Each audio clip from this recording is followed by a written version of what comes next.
Hi, I'm AJ with Humbucker Soup. In this video, I'm going to teach you about the materials that you need to use to wind your own pickups. In this video, we're mainly going to focus on the two most common types of pickups, which would be humbuckers and single coils.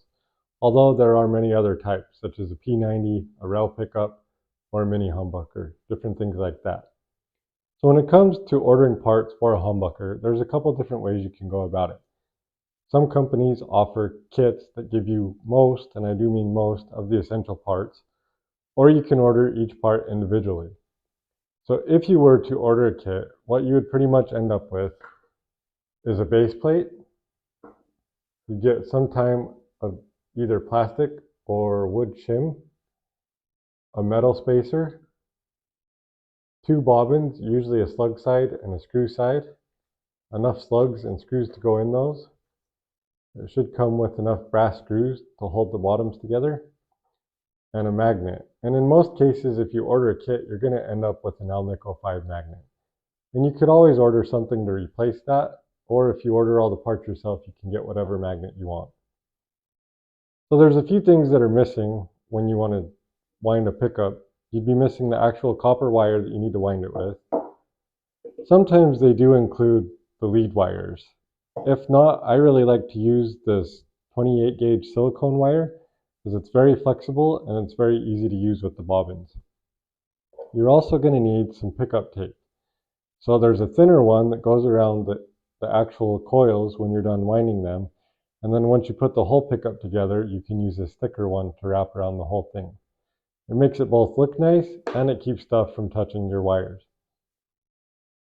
One thing to keep in mind if you order your own parts is there are different sizes for different spacings. For example, like a PAF would be a 49.2 millimeter spacing. Then there's like a 50, a 52, or a 53 for most 6-string guitars. And you want to, of course, order those spacings depending on how your guitar is set up, what type of rig you're using or nut, and things like that. So in some cases, when you order the kits, they will also send you about a foot or so of wire. This one in particular is 4-conductor, but you could order something different if you want, like either the braided pushback or whatever works for you. When it comes to single coils, the biggest thing that you're going to need is flat work and the magnet pull pieces. If you want staggered, you would have to end up ordering a staggered set, or if you want flat. The other thing to keep in mind is just make sure that you get the right flat work for the diameter of magnets that you want to use. The other thing is, if you're using single coils, to run the wires for that, you could use something like this consolidated wire, or if you prefer, you could use a cloth pushback wire. So whether you decide to go with the consolidated or the cloth pushback wire, you usually want to use something around 22 or 24 gauge.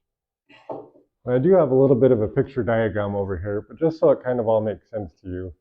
Basically what you have going on is you have your base plate and you have your screw side of your pickup, and the screws go into the bobbin and into the metal spacer, and then that whole thing fits into your base plate. On the slug side, your slugs are going to stick down past the bottom of the bobbins a little bit. So your magnet is going to go inside and touch the screws. And then on this side, it's going to touch the slugs. And then you're going to use this plastic shim spacer to go on the other side of the slugs between this edge of the base plate and the slugs there.